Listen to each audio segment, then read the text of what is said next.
ನಮಸ್ಕಾರ ಸ್ನೇಹಿತರೆ, ಪಾರೆಗದ್ದೆಯ ಮತ್ತೊಂದು ಎಪಿಸೋಡ್ಗೆ ಸ್ವಾಗತ. ಕರ್ನಾಟಕ ರಾಜಕೀಯದಲ್ಲಿ ಉಪಚುನಾವಣೆಯ ಸಮರ ತೀವ್ರಗೊಂಡಿದೆ. ದಾವಣಗೆರೆ ದಕ್ಷಿಣ ಮತ್ತು ಬಾಗಲಕೋಟೆ ವಿಧಾನಸಭಾ ಕ್ಷೇತ್ರಗಳಲ್ಲಿ ನಡೆದ ಈ ಉಪಚುನಾವಣೆಯಲ್ಲಿ ಯಾರಿಗೆ ಜಯ ಸಿಗುತ್ತದೆ ಎಂಬ ಕುತೂಹಲವು ರಾಜ್ಯದ ರಾಜಕೀಯ ವಲಯದಲ್ಲಿ ಮಾತ್ರವಲ್ಲದೆ ಸಾಮಾನ್ಯರ ಜನರ ಮನಸ್ಸನ್ನು ಕಾಡುತ್ತಿದೆ. ಸುಮಾರು 25 ದಿನಗಳ ಸುದೀರ್ಘ ಕಾಯುವಿಕೆಯ ನಂತರ ನಾಳೆ ಬೆಳಿಗ್ಗೆ ಮತ ಎಣಿಕೆ ಪ್ರಾರಂಭವಾಗಲಿದೆ. ಮಧ್ಯಾಹ್ನದ ವೇಳೆಗೆ ಫಲಿತಾಂಶಗಳು ಘೋಷಣೆಯಾಗುವ ಸಾಧ್ಯತೆ ಇದೆ. ಈ ಎರಡು ಕ್ಷೇತ್ರಗಳ ಫಲಿತಾಂಶಗಳು ಕರ್ನಾಟಕ ರಾಜಕೀಯದ ಸಮೀಕರಣಗಳನ್ನು ಬದಲಾಯಿಸುವಷ್ಟು ಮಹತ್ವವಾಗಿದೆ. ಇದು ಕೇವಲ ಉಪಚುನಾವಣೆಯಲ್ಲ, ಆಡಳಿತಾರೂಢ ಕಾಂಗ್ರೆಸ್ ಪಕ್ಷಕ್ಕೆ ಅಗ್ನಿ ಪರೀಕ್ಷೆಯಂತಿದೆ. ಬಿಜೆಪಿಗೆ ಮುಂದಿನ ಚುನಾವಣೆಗೆ ಬಲವಾದ ಏಣಿಯಾಗುವ ಸಾಧ್ಯತೆಯೂ ಇದೆ. ಈಗ ನಾವು ಈ ಉಪಚುನಾವಣೆಯ ಹಿನ್ನೆಲೆ, ಪಕ್ಷಗಳ ಕಾರ್ಯತಂತ್ರ, ಸವಾಲುಗಳು, ಸಂಭವನೀಯ ಫಲಿತಾಂಶಗಳು ಮತ್ತು ಅವುಗಳ ವಿಶ್ಲೇಷಣೆ ಬಗ್ಗೆ ವಿವರವಾಗಿ ಚರ್ಚಿಸೋಣ. ಸ್ನೇಹಿತರೆ, ಮೊದಲು ದಾವಣಗೆರೆ ದಕ್ಷಿಣ ವಿಧಾನಸಭಾ ಕ್ಷೇತ್ರದ ಕುರಿತು ಮಾತನಾಡೋಣ. ದಾವಣಗೆರೆಯು ವೀರಶೈವ ಲಿಂಗಾಯತ ಸಮುದಾಯದ ಹಿರಿಯ ನಾಯಕ ಶಾಮನೂರು ಶಿವಶಂಕರಪ್ಪ ಅವರಿಗೆ ಪ್ರಸಿದ್ಧವಾದ ಕ್ಷೇತ್ರ. ದಶಕಗಳಿಂದ ಈ ಕ್ಷೇತ್ರವು ಕಾಂಗ್ರೆಸ್ ಪಕ್ಷದ ಕೋಟೆಯಾಗಿ ಉಳಿದು ಬಂದಿದೆ. ಹಿರಿಯ ನಾಯಕರ ನಂತರ ಈ ಕ್ಷೇತ್ರವನ್ನು ಕಾಂಗ್ರೆಸ್ ಪಕ್ಷ ತನ್ನ ವಶದಲ್ಲಿ ಉಳಿಸಿಕೊಳ್ಳಲು ಸಮರ್ಥ್ ಶಾಮನೂರು ಅವರಿಗೆ ಟಿಕೆಟ್ ನೀಡುವ ಮೂಲಕ ಕುಟುಂಬದ ಉತ್ತರಾಧಿಕಾರಿಯ ರೂಪದಲ್ಲಿ ಕೋಟೆ ಉಳಿಸಿಕೊಳ್ಳುವ ಕಸರತ್ತು ನಡೆಸಿದೆ. ಇದು ಕುಟುಂಬ ರಾಜಕೀಯದ ಒಂದು ಸ್ಪಷ್ಟ ಉದಾಹರಣೆಯಾಗಿ ಕಾಣುತ್ತದೆ. ಆದರೆ ಫಲಿತಾಂಶಕ್ಕೂ ಮುನ್ನವೇ ಪಕ್ಷ ವಿರೋಧಿ ಚಟುವಟಿಕೆಯ ಹಿನ್ನೆಲೆಯಲ್ಲಿ ಕೆಲವು ಮುಸ್ಲಿಂ ನಾಯಕರನ್ನು ಕಾಂಗ್ರೆಸ್ನಿಂದ ಉಚ್ಚಾಟಿಸಿರುವುದು ಹೊಸ ಚರ್ಚೆಗೆ ಕಾರಣವಾಗಿದೆ. ಇದು ಕಾಂಗ್ರೆಸ್ ಪಾಲಿಗೆ ಗೆಲುವಿನ ಭೀತಿ ತಂದಿದೆಯೇ ಅಥವಾ ಹೊಸ ತಂತ್ರಗಾರಿಕೆಯೇ ಎಂಬ ಪ್ರಶ್ನೆ ಮೂಡಿಸಿದೆ. ಈ ಕ್ರಮದಿಂದಾಗಿ ಮುಸ್ಲಿಂ ಮತಗಳಲ್ಲಿ ಅಸಮಾಧಾನ ಹೆಚ್ಚಾಗುವ ಸಾಧ್ಯತೆ ಇದೆ. ಮುಸ್ಲಿಂ ಸಮುದಾಯದ ಮತಗಳು ಈ ಕ್ಷೇತ್ರದಲ್ಲಿ ನಿರ್ಣಾಯಕ ಪಾತ್ರ ವಹಿಸುತ್ತವೆ ಎಂಬುದು ಎಲ್ಲರಿಗೂ ತಿಳಿದ ವಿಷಯ. ಇನ್ನು ಬಿಜೆಪಿಯ ಕುರಿತು ನೋಡಿದರೆ, ಈ ಕ್ಷೇತ್ರದಲ್ಲಿ ಇಲ್ಲಿಯವರೆಗೂ ಖಾತೆ ತೆರೆಯದ ಬಿಜೆಪಿ ಎಸ್ಟಿ ಸಮುದಾಯದ ಅಭ್ಯರ್ಥಿ ಶ್ರೀನಿವಾಸ ಡಿ ದಾಸಕರಿಯಪ್ಪ ಅವರನ್ನು ಕಣಕ್ಕಿಳಿಸುವ ಮೂಲಕ ಹೊಸ ಪ್ರಯೋಗಕ್ಕೆ ಮುಂದಾಗಿದೆ. ಹಿಂದುಳಿದ ವರ್ಗಗಳ ಮತಗಳನ್ನು ಸೆಳೆಯಲು ಬಿಜೆಪಿ ನಡೆಸಿದ ಈ ತಂತ್ರವು ಕ್ಷೇತ್ರದಲ್ಲಿ ದೊಡ್ಡ ಮಟ್ಟದ ಸದ್ದು ಮಾಡಿದೆ. ಎಸ್ಡಿಪಿಐ ಮತ್ತು ಇತರ ಮುಸ್ಲಿಂ ಬಂಡಾಯ ಅಭ್ಯರ್ಥಿಗಳು ಕಣದಲ್ಲಿರುವುದರಿಂದ ಮತಗಳು ವಿಭಜನೆಯಾಗುವ ಸಾಧ್ಯತೆ ಇದ್ದು, ಇದು ಬಿಜೆಪಿಗೆ ವರದಾನವಾಗಲಿದೆಯೇ ಎಂದು ಕಾದು ನೋಡಬೇಕಿದೆ.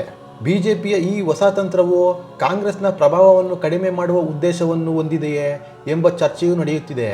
ದಾವಣಗೆರೆಯಲ್ಲಿ ನೇಕಾರ ಸಮುದಾಯದ ಜೊತೆಗೆ ಎಸ್ಟಿ, ಎಸ್ಸಿ ಮತ್ತು ಹಿಂದುಳಿದ ವರ್ಗಗಳ ಮತಗಳು ಹೇಗೆ ವಿಭಜನೆಯಾಗುತ್ತವೆ ಎಂಬುದು ಫಲಿತಾಂಶವನ್ನು ನಿರ್ಧರಿಸುವ ಮುಖ್ಯ ಅಂಶವಾಗಿದೆ. ಇದೇ ಸಮಯದಲ್ಲಿ ಬಾಗಲಕೋಟೆ ಕ್ಷೇತ್ರವು ಕೂಡ ಅಷ್ಟೇ ಕುತೂಹಲ ಕೆರಳಿಸಿದೆ. ಶಾಸಕ HY ಮೇಟಿ ಅವರ ನಿಧನದಿಂದ ಉಂಟಾದ ಈ ಚುನಾವಣೆಯಲ್ಲಿ ಅವರ ಪುತ್ರ ಉಮೇಶ್ ಮೇಟಿ ಕಾಂಗ್ರೆಸ್ನಿಂದ ಕಣಕ್ಕಿಳಿದಿದ್ದಾರೆ. ಬಾಗಲಕೋಟೆ ಕ್ಷೇತ್ರವು ಕಾಂಗ್ರೆಸ್ ಪಕ್ಷಕ್ಕೆ ಐತಿಹಾಸಿಕ ಬಲವನ್ನು ಹೊಂದಿದ ಕ್ಷೇತ್ರವಾಗಿದೆ.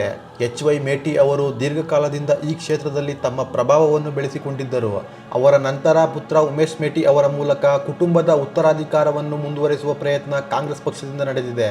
ಈ ಕ್ಷೇತ್ರವನ್ನು ಮತ್ತೆ ತನ್ನ ವಶಕ್ಕೆ ಪಡೆಯಲು ಬಿಜೆಪಿ ಹಠಕ್ಕೆ ಬಿದ್ದಿದೆ. ಸಿದ್ದರಾಮಯ್ಯ ಅವರು ತಮ್ಮ ಆಪ್ತ ವಲಯದ ಈ ಕ್ಷೇತ್ರವನ್ನು ಉಳಿಸಿಕೊಳ್ಳಲು ಮಂತ್ರಿಗಳ ದಂಡನ್ನೇ ಪ್ರಚಾರಕ್ಕೆ ಇಳಿಸಿದರು. ಯಡಿಯೂರಪ್ಪ, ವಿಜಯೇಂದ್ರ ಹಾಗೂ ಕುಮಾರಸ್ವಾಮಿ ಅವರಂತಹ ಘಟಾನುಘಟಿ ನಾಯಕರು ಬಿಜೆಪಿ ಪರವಾಗಿ ಪ್ರಚಾರ ನಡೆಸಿದ್ದು ಈ ಹೈ ವೋಲ್ಟೇಜ್ ಕದನವು ಬೆಟ್ಟಿಂಗ್ ಲೋಕದಲ್ಲೂ ಭಾರಿ ಸದ್ದು ಮಾಡುತ್ತಿದೆ. ನಾವು ಈಗ ಉಪಚುನಾವಣೆಯ ಸಂಭವನೀಯ ಫಲಿತಾಂಶಗಳ ಬಗ್ಗೆ ವಿಶ್ಲೇಷಣೆಗೆ ಬರೋಣ. ಸ್ನೇಹಿತರೆ, ಈ ಎರಡು ಕ್ಷೇತ್ರಗಳಲ್ಲಿ ಸುಮಾರು 68% ಮತದಾನವಾಗಿದೆ ಎಂದು ಚುನಾವಣಾ ಆಯೋಗದ ಅಂಕಿಅಂಶಗಳು ಸೂಚಿಸುತ್ತವೆ. ಇದು ಸಾಮಾನ್ಯಕ್ಕಿಂತ ಸ್ವಲ್ಪ ಹೆಚ್ಚಿನ ಮತದಾನವಾಗಿದೆ. ಫಲಿತಾಂಶಗಳು ನಾಳೆ ಹೊರಬೀಳುವಾಗ 4 ಮುಖ್ಯ ಸನ್ನಿವೇಶಗಳು ಉಂಟಾಗುವ ಸಾಧ್ಯತೆ ಇದೆ. ಮೊದಲನೆಯದ್ದು, ಕಾಂಗ್ರೆಸ್ 2 ಕ್ಷೇತ್ರಗಳಲ್ಲಿ ಗೆದ್ದರೆ ಇದು ಸಿಎಂ ಸಿದ್ದರಾಮಯ್ಯ ಅವರಿಗೆ ದೊಡ್ಡ ಪ್ಲಸ್ ಪಾಯಿಂಟ್ ಆಗುತ್ತದೆ. ಉತ್ತರ ಕರ್ನಾಟಕದಲ್ಲಿ ಕಾಂಗ್ರೆಸ್ ಪಕ್ಷದ ಬಲವನ್ನು ಪ್ರದರ್ಶಿಸುವುದರ ಜೊತೆಗೆ ಕುಟುಂಬದ ಉತ್ತರಾಧಿಕಾರದ ತಂತ್ರವು ಯಶಸ್ವಿಯಾಗಲಿದೆ ಎಂಬ ಸಂದೇಶವೂ ಹೋಗುತ್ತದೆ. ಮುಸ್ಲಿಂ ಮತಗಳ ವಿಭಜನೆಯ ಹೊರತಾಗಿಯೂ ಕಾಂಗ್ರೆಸ್ ಸಾಂಪ್ರದಾಯಿಕ ಬೆಂಬಲವನ್ನು ಉಳಿಸಿಕೊಂಡಿದೆ ಎಂದು ಪಕ್ಷಕ್ಕೆ ಆತ್ಮವಿಶ್ವಾಸ ಹೆಚ್ಚುತ್ತದೆ. ಆದರೆ ಇದು ಬಿಜೆಪಿಗೆ ಸ್ವಲ್ಪ ಹಿನ್ನಡೆಯನ್ನು ಉಂಟು ಮಾಡುತ್ತದೆ. ಎರಡನೆಯ ಸನ್ನಿವೇಶ, ಬಿಜೆಪಿಗೆ 1 ಕ್ಷೇತ್ರವನ್ನು ಗೆದ್ದರೆ, ಉದಾಹರಣೆಗೆ ದಾವಣಗೆರೆಯಲ್ಲಿ ಬಿಜೆಪಿಯ ಎಸ್ಟಿ ಅಭ್ಯರ್ಥಿ ಗೆದ್ದರೆ, ಅದು ಬಿಜೆಪಿಯ ಹೊಸ ತಂತ್ರದ ಯಶಸ್ಸನ್ನು ಸಾಬೀತುಪಡಿಸುತ್ತದೆ. ಹಿಂದುಳಿದ ವರ್ಗಗಳ ಮತಗಳು ಬಿಜೆಪಿಯತ್ತ ತಿರುಗುತ್ತವೆ ಎಂಬ ಸಂದೇಶ ಹೋಗುತ್ತದೆ. ಬಾಗಲಕೋಟೆಯಲ್ಲಿ ಬಿಜೆಪಿ ಗೆದ್ದರೆ ಅದು ಸಿದ್ದರಾಮಯ್ಯ ಅವರ ಆಪ್ತ ವಲಯದಲ್ಲಿ ತೊಂದರೆ ಉಂಟು ಮಾಡುತ್ತದೆ.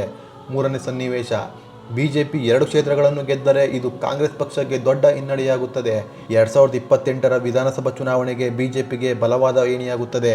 ಉತ್ತರ ಕರ್ನಾಟಕದಲ್ಲಿ ಬಿಜೆಪಿಯ ಪ್ರಭಾವ ಹೆಚ್ಚಾಗುತ್ತದೆ. ನಾಲ್ಕನೆಯ ಸನ್ನಿವೇಶ, ಮುಸ್ಲಿಂ ಮತಗಳ ವಿಭಜನೆಯಿಂದಾಗಿ ಅನಿರೀಕ್ಷಿತ ಫಲಿತಾಂಶಗಳು ಬರಬಹುದು. ಎಸ್ಡಿಪಿಐ ಮತ್ತು ಬಂಡಾಯ ಅಭ್ಯರ್ಥಿಗಳು ಕೆಲವು ಮತಗಳನ್ನು ಪಡೆದರೆ, ಅದು ಬಿಜೆಪಿಗೆ ಅನಾನುಕೂಲವಾಗಬಹುದು. ರಾಜಕೀಯ ಲೆಕ್ಕಾಚಾರಗಳಲ್ಲಿ ಈ ಉಪಚುನಾವಣೆಯು ಆಡಳಿತಾರೂಢ ಕಾಂಗ್ರೆಸ್ಗೆ ಒಂದು ಅಗ್ನಿ ಪರೀಕ್ಷೆಯಂತಿದೆ. ಇಲ್ಲಿ ಗೆಲುವು ಸಾಧಿಸಿದರೆ ಅದು ಸಿಎಂ ಸಿದ್ದರಾಮಯ್ಯ ಅವರಿಗೆ ಉತ್ತರ ಕರ್ನಾಟಕದಲ್ಲಿ ತಮ್ಮ ಬಲ ಪ್ರದರ್ಶಿಸಲು ಪ್ಲಸ್ ಪಾಯಿಂಟ್ ಆಗಲಿದೆ. ಒಂದು ವೇಳೆ ಬಿಜೆಪಿ ಈ ಕ್ಷೇತ್ರಗಳನ್ನು ಕಸಿದುಕೊಂಡರೆ ಅದು 2028ರ ವಿಧಾನಸಭಾ ಚುನಾವಣೆಗೆ ಬಿಜೆಪಿಗೆ ಭದ್ರವಾದ ಏಣಿಯಾಗಲಿದೆ. ಎರಡು ಪಕ್ಷಗಳು ತಮ್ಮ ತಮ್ಮ ಕಾರ್ಯತಂತ್ರಗಳ ಮೂಲಕ ಮತದಾರರನ್ನು ಆಕರ್ಷಿಸಲು ಪ್ರಯತ್ನಿಸುತ್ತಿವೆ. ಕಾಂಗ್ರೆಸ್ ಪಕ್ಷವು ಕುಟುಂಬ ಉತ್ತರಾಧಿಕಾರದ ಮೂಲಕ ಸೀಟುಗಳನ್ನು ಉಳಿಸಿಕೊಳ್ಳುವ ತಂತ್ರವನ್ನು ಅಳವಡಿಸಿಕೊಂಡಿದೆಯಾದರೆ ಬಿಜೆಪಿಯು ಹೊಸ ಸಮುದಾಯಗಳನ್ನು ತನ್ನತ್ತ ಸೆಳೆಯುವ ಹೊಸ ಪ್ರಯತ್ನಗಳನ್ನು ಮಾಡುತ್ತಿದೆ. ಪ್ರಚಾರದ ವೇಳೆ ಎರಡು ಪಕ್ಷದ ನಾಯಕರು ತೀವ್ರವಾಗಿ ಜನರನ್ನು ಸಂಪರ್ಕಿಸಿದ್ದಾರೆ. ದಾವಣಗೆರೆಯಲ್ಲಿ ನೇಕಾರ ಸಮುದಾಯದ ಬೆಂಬಲವನ್ನು ಕಾಂಗ್ರೆಸ್ ಭದ್ರವಾಗಿ ಉಳಿಸಿಕೊಳ್ಳುವ ಪ್ರಯತ್ನ ಮಾಡುತ್ತಿದೆಯಾದರೆ ಬಿಜೆಪಿಯ ಎಸ್ಟಿ ಅಭ್ಯರ್ಥಿ ಹಿಂದುಳಿದ ವರ್ಗಗಳ ಮತಗಳನ್ನು ತನ್ನತ್ತ ತಿರುಗಿಸುವ ಸಾಧ್ಯತೆಯನ್ನು ಹೆಚ್ಚಿಸಿದೆ. ಮುಸ್ಲಿಂ ಮತಗಳ ವಿಭಜನೆಯು ಇಲ್ಲಿ ನಿರ್ಣಾಯಕ ಪಾತ್ರ ವಹಿಸುವ ಸಾಧ್ಯತೆ ಇದೆ. ಬಾಗಲಕೋಟೆಯಲ್ಲಿ ಮೇಟಿ ಕುಟುಂಬದ ಭಾವನಾತ್ಮಕ ಬೆಂಬಲವು ಕಾಂಗ್ರೆಸ್ಗೆ ಪ್ಲಸ್ ಪಾಯಿಂಟ್ ಆಗಬಹುದು. ಆದರೆ ಬಿಜೆಪಿಯ ತಾರಾ ಪ್ರಚಾರದ ದಂಡು ಈ ಭಾವನೆಯನ್ನು ಮೀರಿಸುವಷ್ಟು ಶಕ್ತಿಯುತವಾಗಿದೆ. ಈ ಉಪಚುನಾವಣೆಯಲ್ಲಿ ಪಕ್ಷಗಳ ಕಾರ್ಯತಂತ್ರಗಳು, ಮತದಾರರ ಪ್ರತಿಕ್ರಿಯೆಗಳು ಮತ್ತು ಸಂಭವನೀಯ ಅಪಾಯಗಳು ಎಲ್ಲವೂ ರಾಜಕೀಯ ವಿಶ್ಲೇಷಕರ ಗಮನ ಸೆಳೆದಿದೆ. ಒಂದು ವೇಳೆ ಮುಸ್ಲಿಂ ಮತಗಳ ವಿಭಜನೆಯು ನಿರೀಕ್ಷಿತ ಮಟ್ಟಕ್ಕೆ ತಲುಪದಿದ್ದರೆ ಬಿಜೆಪಿಗೆ ಅನಾನುಕೂಲವಾಗಬಹುದು. ಕಾಂಗ್ರೆಸ್ನ ಒಳಜಗಳಗಳು ತನ್ನದೇ ಮತಗಳನ್ನು ತುಂಡರಿಸುವ ಸಾಧ್ಯತೆಯನ್ನು ಹೆಚ್ಚಿಸಿದೆ. ಇದು ಕೇವಲ 2 ಸೀಟುಗಳ ಚುನಾವಣೆಯಲ್ಲ, ರಾಜ್ಯದ ಭವಿಷ್ಯದ ರಾಜಕೀಯ ದಿಕ್ಕನ್ನು ನಿರ್ಧರಿಸುವ ಮುಖ್ಯ ಸೂಚನೆಯಾಗಿದೆ. ನಾಳೆ ಬೆಳಿಗ್ಗೆ ಮತ ಎಣಿಕೆ ಪ್ರಾರಂಭವಾಗಲಿದೆ. ಎಣಿಕೆ ಕೇಂದ್ರದ ಸುತ್ತ ಸುಮಾರು 100 ಮೀಟರ್ ವ್ಯಾಪ್ತಿಯನ್ನು ವಾಹನ ಮುಕ್ತ ಮತ್ತು ನಿಷೇಧಿತ ಪ್ರದೇಶವೆಂದು ಘೋಷಿಸಲಾಗಿದೆ. ಬಿಗಿ ಭದ್ರತೆ ಕಲ್ಪಿಸಲಾಗಿದೆ. ಇದು ಫಲಿತಾಂಶಗಳು ಸುಗಮವಾಗಿ ಹೊರಬರಲು ಸಹಕಾರಿಯಾಗಲಿದೆ. ಈ ಎಲ್ಲ ಅಂಶಗಳನ್ನು ಗಮನಿಸಿದರೆ ನಾಳೆಯ ಫಲಿತಾಂಶಗಳು ಕರ್ನಾಟಕ ರಾಜಕೀಯಕ್ಕೆ ಹೊಸ ಆಯಾಮ ನೀಡುವ ಸಾಧ್ಯತೆ ಇದೆ. ಜನರು ಯಾರನ್ನು ಆಯ್ಕೆ ಮಾಡುತ್ತಾರೆ ಎಂಬುದು ಈಗ ಕುತೂಹಲದ ವಿಷಯವಾಗಿದೆ. ಈ ಉಪಚುನಾವಣೆಯ ಫಲಿತಾಂಶಗಳು ರಾಜ್ಯದಲ್ಲಿ ಅಧಿಕಾರದ ಸಮೀಕರಣಗಳನ್ನು ಹೇಗೆ ಬದಲಾಯಿಸುತ್ತವೆ ಎಂಬುದು ನಮ್ಮೆಲ್ಲರ ಪ್ರಶ್ನೆಯಾಗಿದೆ. ಸ್ನೇಹಿತರೆ, ಈ ಉಪಚುನಾವಣೆಯಲ್ಲಿ ಪಕ್ಷಗಳ ಕಾರ್ಯತಂತ್ರಗಳು ಎಷ್ಟು ಮುಖ್ಯವೋ ಅಷ್ಟೇ ಮುಖ್ಯವಾಗಿ ಮತದಾರರ ನಿರ್ಧಾರವೂ ಮುಖ್ಯವಾಗಿದೆ. ಚುನಾವಣೆಯಲ್ಲಿ ನೇಕಾರ ಸಮುದಾಯದ ಏಕತೆ ಮತ್ತು ಬಿಜೆಪಿಯ ಎಸ್ಟಿ ತಂತ್ರದ ನಡುವಿನ ಸಮರವಾಗಿದೆ. ಬಾಗಲಕೋಟೆಯಲ್ಲಿ ಮೇಟಿ ಕುಟುಂಬದ ಭಾವನೆ ಮತ್ತು ಬಿಜೆಪಿಯ ಘಟಾನುಘಟಿ ನಾಯಕರ ಪ್ರಚಾರದ ನಡುವಿನ ಕದನವಾಗಿದೆ. ಈ ಫಲಿತಾಂಶಗಳು ಕಾಂಗ್ರೆಸ್ ಪಕ್ಷದ ಆಂತರಿಕ ಸ್ಥಿರತೆಗೆ ಸವಾಲು ಒಡ್ಡುತ್ತವೆಯೇ ಅಥವಾ ಬಿಜೆಪಿಯ ಮುಂದಿನ ಚುನಾವಣಾ ತಯಾರಿಗೆ ಬಲ ನೀಡುತ್ತವೆಯೇ ಎಂಬುದು ಈಗ ಎಲ್ಲರ ಕಣ್ಣು ಮುಂದೆ ಇದೆ. ಈ ಎಲ್ಲ ಅಂಶಗಳನ್ನು ಗಮನಿಸಿದರೆ ನಾಳೆಯ ಫಲಿತಾಂಶಗಳು ಕರ್ನಾಟಕ ರಾಜಕೀಯಕ್ಕೆ ಹೊಸ ಆಯಾಮ ನೀಡುವ ಸಾಧ್ಯತೆ ಇದೆ. ಜನರು ಯಾರನ್ನು ಆಯ್ಕೆ ಮಾಡುತ್ತಾರೆ ಎಂಬುದು ಈಗ ಕುತೂಹಲದ ವಿಷಯವಾಗಿದೆ. ಈ ಉಪಚುನಾವಣೆಯ ಫಲಿತಾಂಶಗಳು ರಾಜ್ಯದಲ್ಲಿ ಅಧಿಕಾರದ ಸಮೀಕರಣಗಳನ್ನು ಹೇಗೆ ಬದಲಾಯಿಸುತ್ತವೆ ಎಂಬುದು ನಮ್ಮೆಲ್ಲರ ಪ್ರಶ್ನೆಯಾಗಿದೆ. ಸ್ನೇಹಿತರೆ, ಮುಂದಿನ ವಿಡಿಯೋದಲ್ಲಿ ಮತ್ತೊಂದು ವಿಷಯದೊಂದಿಗೆ ಭೇಟಿಯಾಗೋಣ. ಧನ್ಯವಾದಗಳು.